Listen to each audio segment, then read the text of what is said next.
Hello বন্ধুরা, কেমন আছেন? আশা করি সবাই ভালো আছেন। তো বন্ধুরা, আজকে জেসিকা রান্না করে রেসিপি নিয়ে চলে আসলাম চিংড়ি মাছ। সাথে থাকছে চিংড়ি দিয়ে শাক, সাথে থাকছে চিংড়ি দিয়ে ধুন্দুল ও তার সাথে থাকছে চিংড়ি দিয়ে লতি।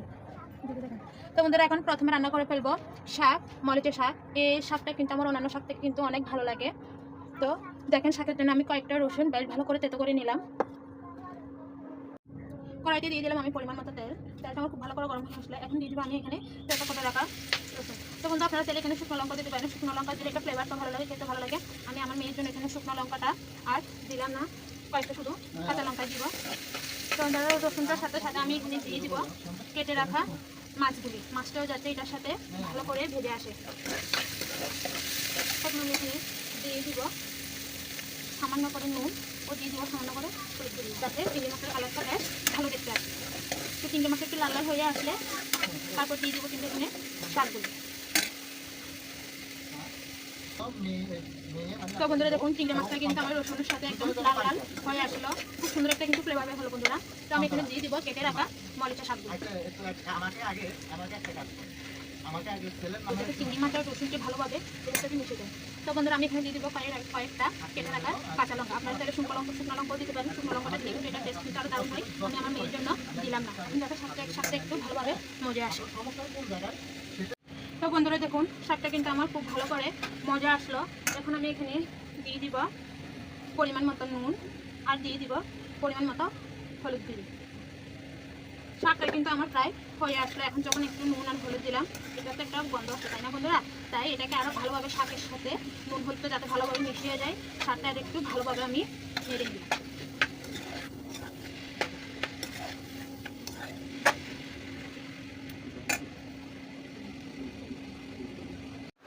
তো বন্ধুরা দেখুন, আমার কিন্তু খুব সুন্দর করা হয়ে গেল চিংড়ি দিয়ে মরিচের শাক। তো বন্ধুরা, এখন চলে আসলাম চিংড়ি দিয়ে ধুন্দুল। দিয়ে দিলাম আমি কড়াইতে পরিমাণ মতো তেল। এখন আমি এখানে দিয়ে দিব কেটে রাখা পেঁয়াজ। বন্ধুরা, পেঁয়াজটা যাতে একটু লাল লাল হয়ে আসে। তো বন্ধুরা দেখুন, পেঁয়াজটা কিন্তু আমার খুব সুন্দর করে একদম লাল লাল হয়ে আসলো। এখন দিয়ে দেবো আমি এখানে কেটে রাখা ধুন্দুলগুলো। খুব ভালোভাবে নেড়ে চেড়ে নেবো, যাতে পেঁয়াজটা ধুন্দুলের সাথে মিশে যায়। তো বন্ধুরা দেখুন, এটা কিন্তু আমার খুব ভালো করে মজা আসছে। আপনারা দেখতে পাচ্ছেন, এটা কিন্তু গা থেকে অলরেডি জল ছেড়ে দিয়েছে। এখন আমি এখানে দিয়ে দেবো একটু পেস্ট করে রাখা আদা বাটা, দিয়ে দিব পরিমাণ মতো হলুদ গুঁড়ি ও দিয়ে দিব পরিমাণ মতো নুন, আর দিয়ে দিব 1 চামচ জিরে গুঁড়ি। এটার সাথে আমি মরিচের গুঁড়ি বেশি দিব না, কারণ এটা আমি কাঁচা লঙ্কা কেটে দিব। দিয়ে দিলাম 2 টেবিল চামচ মরিচের গুঁড়ি। এখন এটাকে আমি ভালোভাবে কষিয়ে নেব। এবং এটা যত কষাটা গা থেকে তত জল ছেড়ে দেয়। এটাতে আমি একটু জল দেবো না, এই জলের মধ্যে এটাকে আমি রান্না করে ফেলবো। এখন আমি এখানে দিয়ে দেবো কেটে রাখা চিংড়ি মাছগুলো। বন্ধুরা, চিংড়ি মাছটাও কিন্তু এটার সাথে সাথে একদম ভাজার মতো হয়ে যাবে। আপনারা চাইলে চিংড়ি মাছটাকে আলাদা করে ভেজেও নিতে পারেন। আমার হাতে সময় কম, তাই আমি আজকে এভাবে দিয়ে দিলাম। তো বন্ধুরা, আমি এখন এখানে দিয়ে দিব 2-3টা ছেঁড়া কাঁচা লঙ্কা। এখন আমি একটু আরও ভালোভাবে একটু মিশিয়ে নিই। তো বন্ধুরা দেখুন, আমার কিন্তু খুব সুন্দর করে হয়ে গেল চিংড়ি দিয়ে ধুন্দুল। এটাতে কিন্তু আমি একটু জলও দিই নেই, এই ধুন্দুলের গায়ে থেকে কিন্তু এই জলটা বেরিয়ে আসে। তো বন্ধুরা, এটাকে যত টানাবেন ততই কিন্তু এই জলগুলো বের হতে থাকবে, তাই আজকে আমি আর টানালাম না। তো বন্ধুরা, এখন চলে আসলাম চিংড়ি দিয়ে লতি। কড়াইতে দিয়ে দিলাম আমি পরিমাণ মতো, তাহলে এখন দিয়ে দেবো আমি এখানে কেটে রাখা পেঁয়াজ। তারপরে দিয়ে দিব কেটে রাখা রসুনটি, কারণ আর লতির সাথে রসুন বাটাটা দিতেই হবে। তাই রসুন আর পেঁয়াজটাকে আমি হালকা করে ভেজে নিব। রসুনের কিন্তু খুব সুন্দর একটা ফ্লেভার বেরোবে।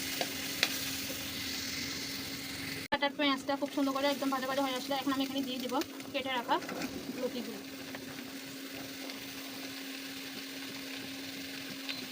লতিটাকে কিন্তু আমি রসুন বাটা আর পেঁয়াজের সাথে একদম উল্টে পাল্টে মিশিয়ে নিই। করে হলুদ গুঁড়ি আর দিয়ে দেবো একটু সামান্য করে নুন, যাতে লতির কালারটা দেখতে ভালো আসে। এখন এগুলো দিয়ে একটু নেড়ে চেড়ে লতিটাকে কিন্তু আমি ভালোভাবে একটু মজিয়ে নেব। তো বন্ধুরা দেখুন, আমি লতির সাথে সাথে কিন্তু এই চিংড়ি মাছগুলো দিয়ে দিব। তো বন্ধুরা, লতির সাথে চিংড়ি মাছগুলো একটু বেশি হলে কিন্তু টেস্টটা কিন্তু ভালো লাগে। তো চিংড়িটাকে আমি লতির সাথে ভালোভাবে একটু ফুটিয়ে পাল্টিয়ে নেবো। বন্ধুরা আগে বলেছিলাম আমার হাতে সময় কম, তাই চিংড়ি মাছগুলো আগে থেকে ভাজি নেই। তো বন্ধুরা আপনারা যদি একটা করে ভেজেও নিতে পারেন, আবার এভাবেও দিয়ে দিতে পারেন। এভাবেও দিলেও কিন্তু চিংড়ি মাছটা প্রায় ভাজাই হয়ে যাবে। এখন এটা একটু মজা আসে। তো বন্ধুরা দেখুন লতি আর চিংড়ি মাছটা কিন্তু আমার ভালো করে একদম ভাজা ভাজা হয়ে আসলো। এখন আমি এখানে দিয়ে দিব হালকা করে জল, বেশি দিব না। এখন আমি এখানে দিয়ে দেবো পরিমাণ মতো হলুদ গুঁড়ি,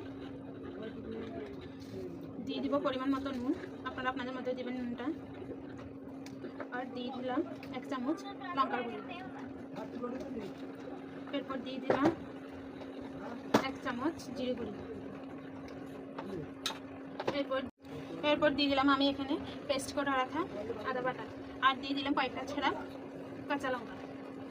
এই লতির মধ্যে লঙ্কা, তো বন্ধুরা দেখুন লতির মধ্যে কিন্তু গুঁড়ি লঙ্কা থেকে কাঁচা মরিচটার ঝালটা কিন্তু অনেক ভালো লাগে, তাই আমি গুঁড়ি লঙ্কার গুঁড়ি কম দিয়ে কাঁচা লঙ্কাটাই দিয়ে দিলাম। এখন এগুলোকে আমি ভালোভাবে আরও কষিয়ে নেব।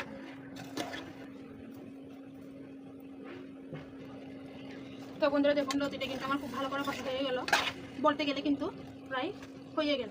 হালকা করে জল দিয়ে নিলাম। তো বন্ধুরা আপনারা দেখতে পাচ্ছেন লতিটা কিন্তু সেদ্ধ নেই, প্রায় পুরোপুরি সেদ্ধ হয়ে গেল। কারণ অনেক সময় জলটা আমি এই জন্য দিয়ে দিলাম, কারণ অনেক সময় লতি শক্ত থাকলে অনেক সময় গলা ধরে, তাই আমি এখানে হালকা করে একটু জল দিয়ে দিলাম। তো বন্ধুরা দেখুন আমার কিন্তু খুব সুন্দর করা হয়ে গেল আজকে চিংড়ি দিয়ে কচুর লতি।